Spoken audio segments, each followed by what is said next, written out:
World leaders are in Beijing for the second Belt and Road Forum. On the agenda, trade, infrastructure and ways to enhance China's global development initiative. Hello, I'm Anand Naidu and this is The Heat.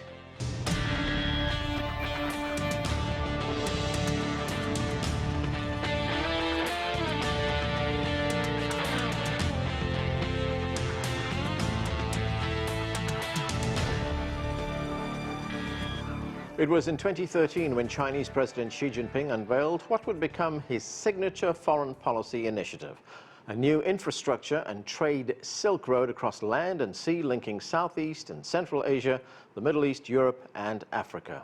In its first 5 years, trade between China and its partners reached nearly $6.5 trillion. Today, the 80-plus countries participating in China's Belt and Road Initiative represent two-thirds of the world's population and more than a third of its gross domestic product. So, as leaders gather in the Chinese capital, it's time to reflect on what's been accomplished and what more needs to be done. CGTN's Zou Yun has more from Beijing.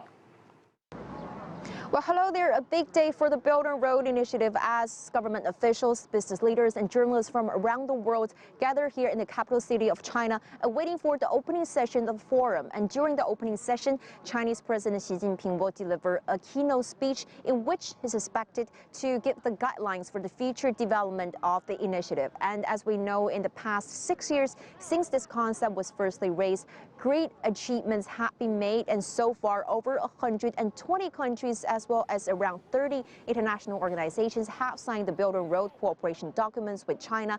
And the latest studies by the World Bank and other international institutions also suggested that the Belt and Road cooperation will cut the cost of global trade by around 1 to 2%, and also those of the trade along China, Central Asia and West Asia economic corridor by over 10%. So the tremendous efforts and achievements in the past 6 years has laid its groundwork, a pretty solid one, I say, for the expansion of this initiative. And also 2019 is in the transition phase towards the second 5 years of the Belt and Road construction, and that is why representatives from over 100 countries, including around 40 leaders of the foreign governments, gather here in Beijing.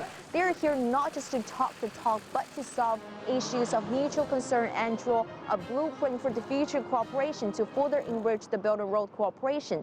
And also the second Belt and Road Forum is expected to produce a full range of outcomes, including both the governmental cooperation agreements and initiative, concrete cooperation projects involving participation of the business sector. Back to the studio.